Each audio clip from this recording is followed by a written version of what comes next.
السلام علیکم، آپ کیا حال ہیں؟ خیریت سے ہیں؟ آج مجروح سلطان پوری، کافی مجروح ہے کیا وہ؟ نہیں ان کا نام تو اسرار تھا، اچھا اچھا اچھا۔ شاعرانہ نام ہوتا ہے نا۔ محمد حسین نام تھا قمر جاذبی کا، انہوں نے وہ رکھا۔ ماہر قاضی کا نام تو پتہ نہیں منظور تھا کچھ۔ تو صاحب شروع کرتے ہیں کہ ہر میدان میں جی کچھ ایسے افراد اتنی گھن گرج اور ایسے شان سے داخل ہوتے ہیں کہ لگتا ہے کہ یہ آسمان کی بلندیوں کو چھو لیں گے، لیکن بڑی مایوس کن صورتحال نظر آتی ہے آگے۔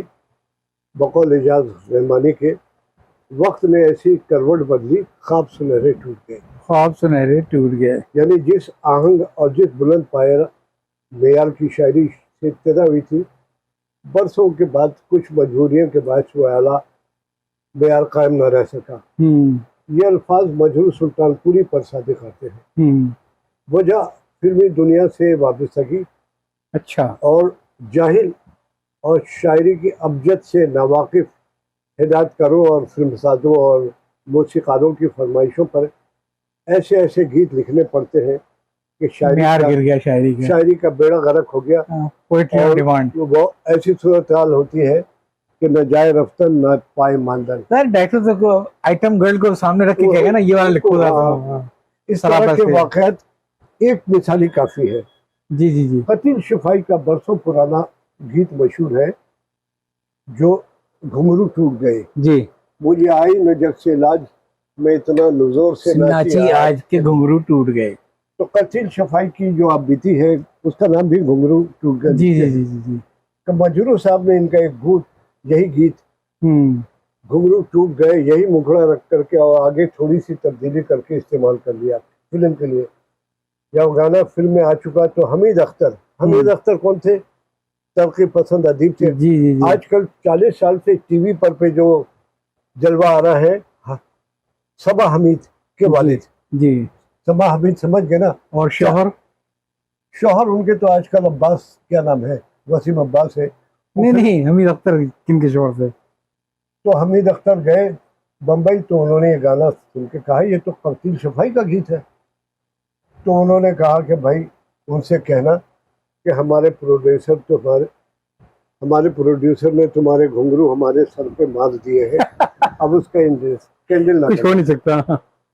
ان سب دشواریوں کے باوجود مجروح کی فلمی شاعری بہت دوسرے نگاروں سے، گیت نگاروں سے بہت بلند رہی۔ ہندوستان کی فلمی صنعت میں ساحر بھی بہت اچھے فلم لکھے، میں بتا رہا ہوں، ہندوستان کی فلمی صنعت میں مجروح اور ساحر لدھیانوی کا مقام بہت بلند ہے۔ مجروح کی ایک مشکل یہ تھی کہ ان کا شاعری کا انداز فیض کی طرح کا باغیانہ تھا، پھر ظلم فریونین کے خلاف ایک لڑکا تھی۔ ان کے بہت سے اشعار کو فیض کا کلام سمجھا جانے لگا۔ مشفق خواجہ کے منتخب کالموں کا انتخاب خامہ بگوش کے قلم سے ہوا ہے۔ اس میں انہوں نے اس سے الجھن کی طرف اشارہ کیا ہے کہ مجروح کا شعر ہے، میں اکیلا ہی چلا تھا جانے میں منزل، مگر لوگ آتے گئے، لوگ ساتھ آتے گئے اور کارواں بنتا گیا۔ اسی طرح کے ایک شعر پر بھی بہتان لگایا جاتا ہے فیض کا، ستون دار پہ رکھتے چلو سروں کے چراغ، جہاں تلک بھی یہ ستم کی سیارات چلے۔ ان اشعار کو فیض سے منسوب کر دیا جاتا ہے زبردستی، یعنی فکر ایک جیسی ہونے کے بعد۔ قیام پاکستان کے بعد ایک کل ہند پاک مشاعرہ لاہور میں ہوا۔ منتظمین نے اسٹیج کے عقب میں بینر میں یہ شعر آویزہ کر دیا، ستون دار پہ رکھتے چلو سروں کے چراغ، جہاں تلک بھی یہ ستم کی سیارات چلے، اور فیض کے نیچے شعر کے نیچے فیض احمد فیض لکھ دیا۔ مجروح صاحب نے باری آنے پہ کہا کہ یہ شعر میرا ہے، اب پوری غزل پڑھ دی۔ جلا کے مشعل جہاں ہم جنوں صفات چلے، جو گھر کو آگ لگائے ہمارے ساتھ چلے۔ دیکھیں انہوں نے بھی تو قتیل شفائی کے گھنگرو ٹوٹ گئے پہ ہاتھ صاف کیا تھا، تو اگر ان کی شاعری پہ فیض کا نام آیا تو پھر کیا نام آیا؟ یار وہ ان کی مجبوری تھی، کوئی اور کام آتا ہی نہیں تھا، فلم میں لکھنا تھا۔ یہ ہے مجروح صاحب 1 اکتوبر 1891 کو پیدا ہوئے، 1919 کو پیدا ہوئے، سوری۔ روسی انقلاب تو 1917 میں آیا اور یہ نظام ہندوستان میں برآمد ہوا۔